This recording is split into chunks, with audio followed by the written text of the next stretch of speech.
Iran എന്തിനാണ് ഇസ്രായേലിനെ ആക്രമിക്കുന്നത്? അത് ഫലസ്തീൻ ഇസ്രായേൽ പ്രശ്നങ്ങൾ കാരണമാണ് എന്ന് ചിന്തിക്കുന്നവരുണ്ടെങ്കിൽ അത് ഒരു കാരണം മാത്രമാണ്.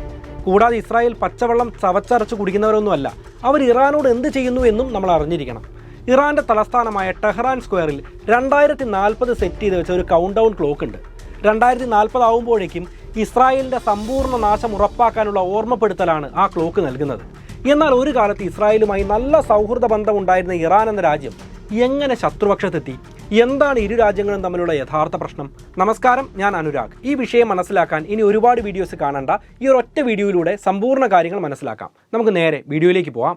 വ്യക്തിപരമായിട്ടൊരു കാര്യം പറഞ്ഞാൽ, ഈ ഇറാൻ ഇസ്രായേൽ സംഘർഷം ആരംഭിച്ചപ്പോൾ ഒറ്റ ദിവസം എൻ്റെ സ്റ്റോക്ക് പോർട്ട്ഫോളിയോ വീണത് 70,000 രൂപയിലധികമായിരുന്നു. അത് തിരിച്ചു കയറും, അത് വേറെ കാര്യം.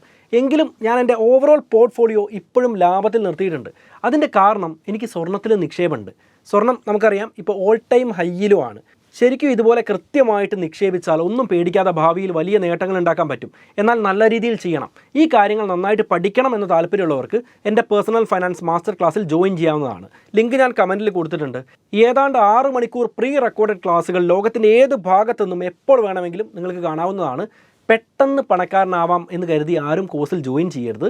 കയ്യിലുള്ളത് 10,000 രൂപയാണെങ്കിലും അത് കൈകാര്യം ചെയ്യാനും വിവിധ അസറ്റ് ക്ലാസ്സുകളിൽ നന്നായിട്ട് നിക്ഷേപിക്കാനും ടാക്സ് പ്ലാൻ ചെയ്യാനും റിട്ടയർമെൻറ്റ് പ്ലാൻ ചെയ്യാനുമാണ് 10ലധികം ഫൈനാൻഷ്യൽ ടൂളുകളുടെ സഹായത്തോടെ ഇതിൽ പഠിപ്പിക്കുന്നത്.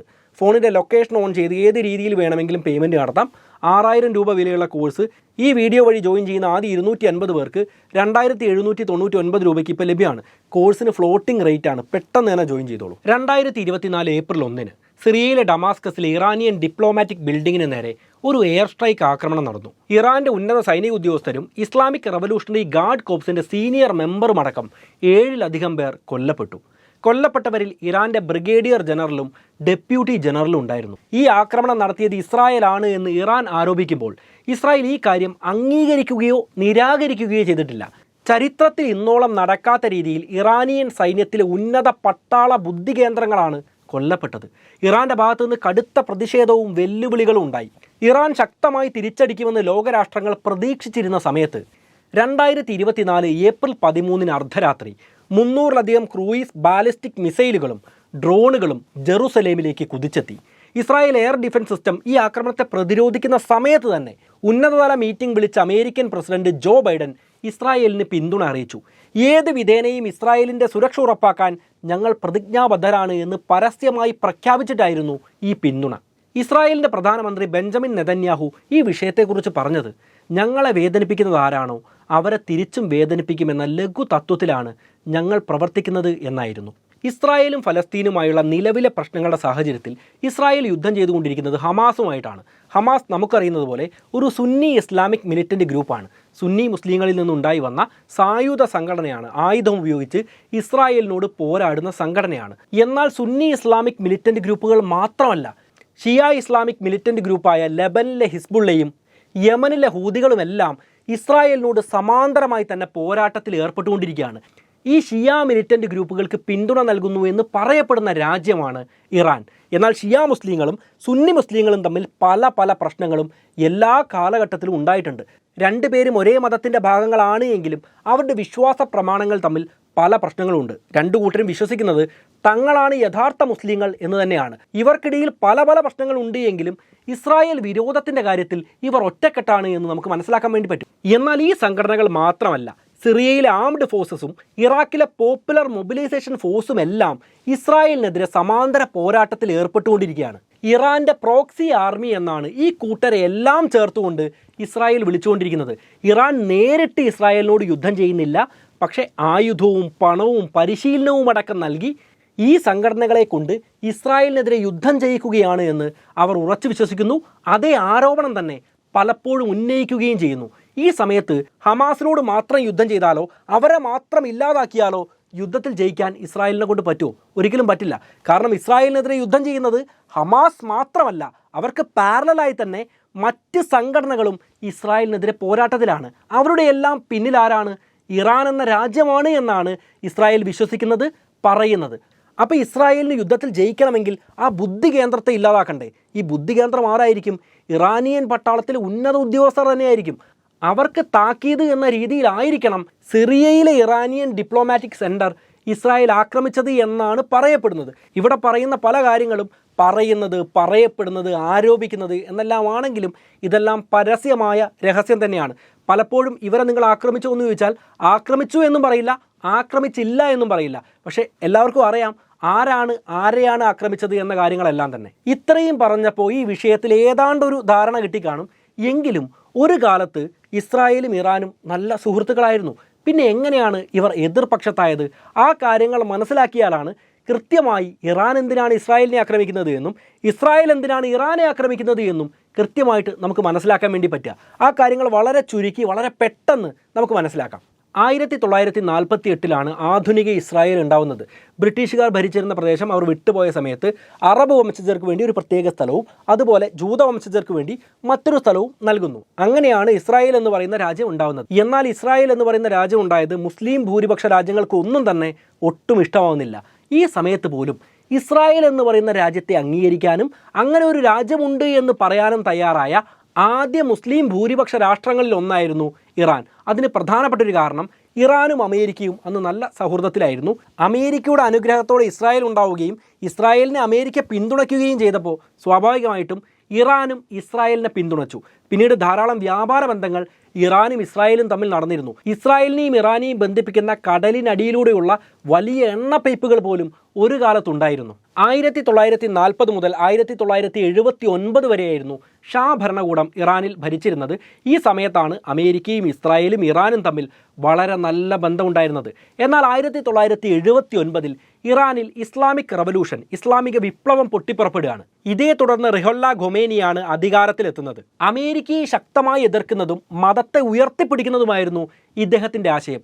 ഇത് പറഞ്ഞ് അധികാരത്തിലെത്തുന്ന ഒരാൾ എന്താണെങ്കിലും ഇസ്രായേലിനെ അംഗീകരിക്കാൻ സാധ്യതയില്ലല്ലോ. രണ്ട് കാരണമുണ്ട്. ഇസ്രായേൽ എന്ന് പറയുന്നത് ജൂതന്മാർ ധാരാളമായിട്ടുള്ള ഒരു രാജ്യമാണ്. രണ്ടാമത്തെ കാര്യം, ഇസ്രായേൽ എന്ന് പറയുന്നത് അമേരിക്കയുമായി വളരെയധികം അടുത്ത ബന്ധമുള്ള രാജ്യമാണ്. അതുകൊണ്ട് തന്നെ 1979 ശേഷം ഇസ്രായേൽ എന്ന് പറയുന്ന ഒരു രാജ്യമുണ്ട് എന്ന് പോലും ഇറാൻ അംഗീകരിക്കുന്നില്ല. പല ലോകവേദികളിലും ഇസ്രായേൽ എന്ന പേരുച്ചരിക്കാൻ പോലും അവർ തയ്യാറായിട്ടില്ല എന്നത് ചരിത്രത്തിൻ്റെ ഭാഗം തന്നെയാണ്. മധ്യപൂർവേഷ്യയിലെ അഥവാ മിഡിൽ ഈസ്റ്റിലെ രണ്ട് പ്രധാനപ്പെട്ട രാജ്യങ്ങളാണല്ലോ ഇസ്രായേലും ഇറാനും. എന്നാൽ ഇറാൻ ശക്തി പ്രാപിക്കുന്നത് ഒരിക്കലും ഇസ്രായേലിന് ഇഷ്ടമില്ലാത്തൊരു കാര്യമായിരുന്നു. അതുപോലെ ഇസ്രായേൽ ശക്തി പ്രാപിക്കുന്നത് ഒരിക്കലും ഇറാന് ഇഷ്ടമില്ലാത്തൊരു കാര്യമായിരുന്നു. മധ്യപൂർവേഷ്യ നോക്കുകയാണെങ്കിൽ മെജോറിറ്റി ആയിട്ട് വരുന്നത് മുസ്ലിം ഭൂരിപക്ഷ രാജ്യങ്ങൾ തന്നെയാണ്. അവിടെ ഒരു രാജ്യം ജൂത ഭൂരിപക്ഷ രാജ്യമായി നിലനിൽക്കുന്നത് ഇറാന് ഒരിക്കലും അംഗീകരിക്കാൻ പറ്റാത്ത ഒരു കാര്യമായിരുന്നു.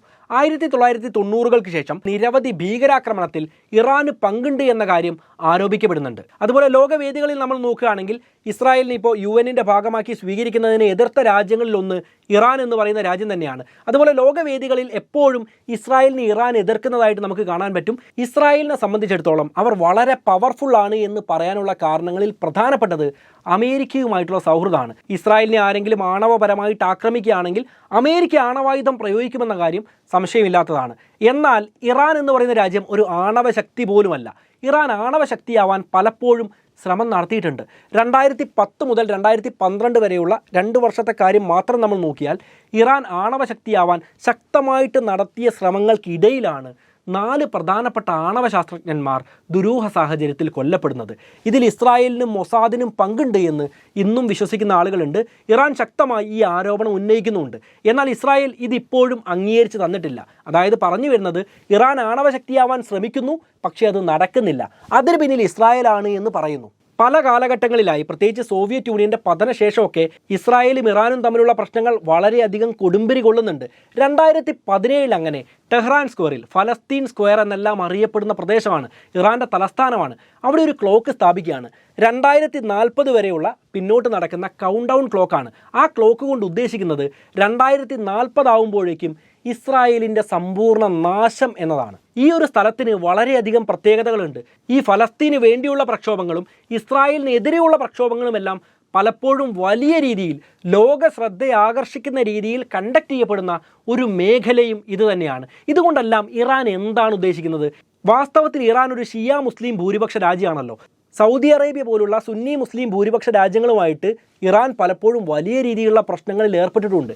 അപ്പോഴും മുസ്ലിങ്ങളുടെ ലോക നേതാവ് തങ്ങളാണ് എന്ന് സ്ഥാപിക്കാനുള്ള ശ്രമങ്ങൾ പലപ്പോഴും ഇറാൻ്റെ ഭാഗത്തു നിന്നുണ്ടായിട്ടുണ്ട്. ഞങ്ങളാണ് യാതന അനുഭവിക്കുന്ന മുസ്ലിങ്ങൾക്ക് വേണ്ടി നിലനിൽക്കുന്നത് എന്ന കാര്യം ലോകത്തോട് വിളിച്ചു പറയാനുള്ള അവരുടെ ശ്രമത്തിൻ്റെ ഭാഗം തന്നെയാണ് ഫലസ്തീൻ്റെ കൂടെ നിൽക്കുക എന്ന് പറയുന്നത്. ഈ ഒരു കാര്യത്തിൽ അവർ ആത്മാർത്ഥത കാണിക്കുന്നില്ല, അവരുടെ ഗൂഢലക്ഷ്യങ്ങൾക്ക് വേണ്ടിയാണ് എന്നൊന്നുമല്ല പറയുന്നത്. ആഗോള മുസ്ലിങ്ങൾക്ക് വേണ്ടി നിലകൊള്ളുന്ന ഒരു ലോക നേതാവുണ്ടെങ്കിൽ, അങ്ങനെ ഒരു രാജ്യമുണ്ട് എങ്കിൽ, അങ്ങനെ ഒരു സ്ഥാനം ഇറാൻ ആഗ്രഹിക്കുന്നുണ്ട് എന്ന കാര്യം വിദഗ്ധാഭിപ്രായങ്ങൾ നോക്കിയാൽ വളരെ എളുപ്പത്തിൽ നമുക്ക് മനസ്സിലാക്കാൻ പറ്റും. കാര്യം എന്താണെങ്കിലും 2017 ശേഷവും ഈ രാജ്യങ്ങൾ തമ്മിൽ പലപ്പോഴും പല പ്രശ്നങ്ങളും ഉണ്ടായിട്ടുണ്ട്. ഇറാൻ ഒരു ആണവ ശക്തിയാവാൻ പിന്നെയും ശ്രമം നടത്തിയിരുന്നു. ആ വർഷം പക്ഷേ ഇറാനിയൻ ആണവ പദ്ധതിയുടെ പിതാവ് എന്ന് വിളിക്കപ്പെടുന്ന പ്രശസ്തനായ ആണവ ശാസ്ത്രജ്ഞനെ ദുരൂഹ സാഹചര്യത്തിൽ കൊല്ലപ്പെട്ടതായും കാണുന്നുണ്ട്. ഇതിന് പിന്നിൽ ഇസ്രായേൽ ആണ് എന്ന് ഇറാൻ ആരോപിക്കുന്നു, പ്രത്യേകിച്ച് മൊസാദ് ആണ് എന്ന് ഇറാൻ ആരോപിക്കുന്നു. 2021 ജൂലൈ മാസത്തിൽ നമ്മൾ നോക്കുകയാണെങ്കിൽ ഇസ്രായേലി കപ്പൽ ആക്രമിച്ച് ഇസ്രായേലി പൗരന്മാരെ അടക്കം കൊന്ന സംഭവം റിപ്പോർട്ട് ചെയ്യപ്പെട്ടിട്ടുണ്ട്.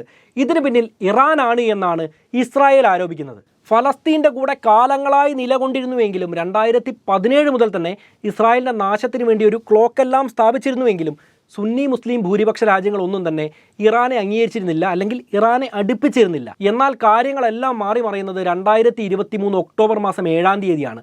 ഹമാസ് ഇസ്രായേലിലേക്ക് നടത്തിയ ആക്രമണത്തെക്കുറിച്ച് നമുക്കറിയാം. 1000-ലധികം ഇസ്രായേലി സ്വദേശികളാണ് ആ ആക്രമണത്തിൽ മരണപ്പെടുന്നത്. അതിനുശേഷം ഇസ്രായേൽ ഹമാസിനെതിരെ യുദ്ധപ്രഖ്യാപനം നടത്തുകയാണ്. ധാരാളം കുട്ടികളടക്കമുള്ള ധാരാളം പേർ ഫലസ്തീനിലും കൊല ചെയ്യപ്പെടുന്നുണ്ട്. ഇത് രണ്ട് പക്ഷത്തായിട്ട് നിന്ന് തർക്കിക്കേണ്ട ഒരു വിഷയമല്ല. കുട്ടികൾ കൊല ചെയ്യപ്പെടുമ്പോഴും ഇസ്രായേലിലെ ആളുകൾ കൊല ചെയ്യപ്പെടുമ്പോഴും നമുക്ക് സ്വാഭാവികമായിട്ടും ദുഃഖം വരേണ്ടതാണ്. മനുഷ്യർക്കെല്ലാം അങ്ങനെയാണ്. രണ്ട് പക്ഷത്ത് നിലനിന്ന് സ്കോർ എണ്ണി നോക്കാൻ ഇത് ഫുട്ബോൾ മാച്ച് അല്ല എന്ന കാര്യം മനസ്സിലാക്കുക. എന്താണെങ്കിലും ആ സംഭവത്തോടു കൂടി ഇസ്രായേൽ ഹമാസിനെതിരെ യുദ്ധപ്രഖ്യാപനം നടത്തി ഗസയിലേക്ക് വലിയ രീതിയിലുള്ള ആക്രമണങ്ങൾ അഴിച്ചുവിട്ട സമയത്ത് ഇസ്ലാമിക ലോകത്ത് ഒരു ഏകോപനം ഉണ്ടായി എന്ന് തന്നെ മനസ്സിലാക്കണം. ഷിയ മുസ്ലിം ഭൂരിപക്ഷ രാജ്യമായിരുന്നിട്ട് കൂടി മറ്റ് സുന്നി മുസ്ലിം ഭൂരിപക്ഷ രാജ്യങ്ങളടക്കം ഇറാൻ്റെ നിലപാടിൻ്റെ കൂടെ നിൽക്കുന്ന കാഴ്ചയാണ് പിന്നീട് ലോകം കണ്ടത്. ഒരു പൊതുശത്രുവിനെ കിട്ടിയിരിക്കുകയാണ്. നേരിട്ട് ആക്രമിക്കുന്നില്ല എങ്കിലും മറ്റ് പല രീതിയിലും പ്രതിഷേധങ്ങൾ അറിയിക്കാൻ ഈ രാജ്യങ്ങളെല്ലാം തയ്യാറാവുന്നതും നമ്മൾ കണ്ടിട്ടുള്ളതാണ്. പിന്നീട് ഹെസ്ബുള്ളയുടെ ഇസ്രായേലിലേക്കുള്ള മിസൈൽ ആക്രമണമാണെങ്കിലും ഹൂതികളുടെ ചെങ്കടൽ ആക്രമണമാണെങ്കിലും അതിൻ്റെ എല്ലാം പിന്നിൽ ഇറാൻ ആണ് എന്ന് ഇസ്രായേൽ ഉറച്ചു വിശ്വസിക്കുന്ന ഒരു കാര്യം പോലുമാണ്. അതുകൂടാതെ ഈ അബ്രഹാം അക്കോർഡൊക്കെ ഉണ്ടായൊരു സമയം ഉണ്ടായിരുന്നല്ലോ. സുന്നി ഭൂരിപക്ഷ രാജ്യങ്ങളും ഇസ്രായേലുമായിട്ട് നല്ല ബന്ധം സ്ഥാപിക്കുന്നതിന് വേണ്ടി അമേരിക്ക മുൻകൈ എടുത്ത് നടപ്പിലാക്കിയ ഒരു കരാറാണ്. ഈ സമയത്തടക്കം ഇറാൻ ശക്തമായിട്ട് ഇസ്രായേലിനെ എതിർത്തിരുന്നു. ഇപ്പോൾ ഇറാൻ്റെ പക്ഷത്തേക്ക് തന്നെയാണ് മറ്റ് രാജ്യങ്ങളും വരുന്നത്. അതാണ് ആ ഒരു തരത്തിലെങ്കിലും ഏകോപനം ഉണ്ടായി എന്ന് നമ്മൾ പറഞ്ഞു വെച്ചത്. എന്താണെങ്കിലും ഇതിൻ്റെ എല്ലാം പിന്നിൽ ഇറാനാണ്, ബുദ്ധികേന്ദ്രം ഇറാനാണ്. ആ സാഹചര്യത്തിൽ ഹമാസിനോട് മാത്രം യുദ്ധം ചെയ്തിട്ട് കാര്യമില്ല. എങ്കിലും ഇറാനിൽ ആക്രമിക്കാതെ സിറിയയിൽ വന്ന അവരുടെ സൈനിക തലവന്മാരെ നോക്കി എയർ സ്ട്രൈക്ക് നടത്തുകയാണ് ഇസ്രായേൽ ചെയ്തത്. ഇസ്രായേൽ ചെയ്തിട്ടില്ല എന്ന് പറഞ്ഞിട്ടില്ല, ചെയ്തിട്ടുണ്ട് എന്നും പറഞ്ഞിട്ടില്ല. എങ്കിലും ഇസ്രായേലാണ് ഇത് ചെയ്തത് എന്ന കാര്യം പരക്കെ പറയപ്പെടുന്നതാണ്. അപ്പോൾ ഇത്രയും കണക്റ്റഡായി നടന്ന ഈ ഒരു സംഭവങ്ങളുടെ തിരിച്ചടിയായിട്ടാണ് ഇറാൻ ഇസ്രായേലിലേക്ക് ഇപ്പോൾ ആക്രമണം നടത്തിയിട്ടുള്ളത്. അപ്പോൾ എന്തായാലും പറഞ്ഞ കാര്യങ്ങൾ വ്യക്തമായിട്ടുണ്ടാവുമല്ലോ. ഇത്രയും കോംപ്ലിക്കേറ്റഡ് ആയിട്ടുള്ളൊരു വിഷയമായതുകൊണ്ട് പരസ്പരം കണക്ട് ചെയ്ത് പറയുക എന്നുള്ളത് കുറച്ച് ബുദ്ധിമുട്ടേറിയ കാര്യമാണ്. എങ്കിലും കാര്യങ്ങൾ നിങ്ങൾക്ക് മനസ്സിലായിട്ടുണ്ടാവുമെന്ന് ഞാൻ ഉറച്ചു വിശ്വസിക്കുകയാണ്. ഈ വീഡിയോയിൽ നിന്ന് പുതിയ എന്തെങ്കിലും അറിവുകൾ നിങ്ങൾക്ക് കിട്ടിയിട്ടുണ്ടെങ്കിൽ തീർച്ചയായിട്ടും ലൈക്ക് ചെയ്യൂ. വീഡിയോയെക്കുറിച്ചുള്ള അഭിപ്രായങ്ങൾ എന്ത് തന്നെയാണെങ്കിലും കമൻറ്റായിട്ട് എഴുതുക. പിന്നെ ഞാൻ തുടക്കത്തിൽ പറഞ്ഞതുപോലെ പണം ഒരുപാട് ഉണ്ടാക്കിയത് കൊണ്ടോ ഒരുപാട് പണം കയ്യിലുള്ളത് കൊണ്ടോ ഇപ്പം നല്ല ജോലി ഉള്ളത് കൊണ്ടോ ഭാവി സുരക്ഷിതമാവണമെന്നില്ല. കുറഞ്ഞ തുകയെങ്കിൽ കുറഞ്ഞ തുക നല്ല രീതിയിൽ ശരിയായ രീതിയിൽ നിക്ഷേപിച്ച് വെക്കുമ്പോഴാണ് നമ്മുടെ ഭാവി സുരക്ഷിതമായിട്ട് മാറുക. അപ്പം നല്ല രീതിയിൽ അത് പഠിക്കാൻ താല്പര്യമുള്ളവർക്ക് എൻ്റെ പേഴ്സണൽ ഫൈനാൻസ് മാസ്റ്റർ ക്ലാസ്സിൽ ജോയിൻ ചെയ്യാവുന്നതാണ്. ലിങ്കും കാര്യങ്ങളും എല്ലാം കമൻറ്റ് ബോക്സിലുണ്ട്. ഈ വീഡിയോ വഴി ജോയിൻ ചെയ്യുന്ന ആദ്യത്തെ 250 പേർക്ക് മാത്രമാണ് ഓഫർ ഉള്ളത്. പെട്ടെന്ന് തന്നെ ഒന്ന് ട്രൈ ചെയ്ത് നോക്കൂ. നമുക്ക് എന്തായാലും മറ്റൊരു നല്ല വിഷയവുമായിട്ട് വീണ്ടും കണ്ടുമുട്ടാം. It's me Anurag, signing off.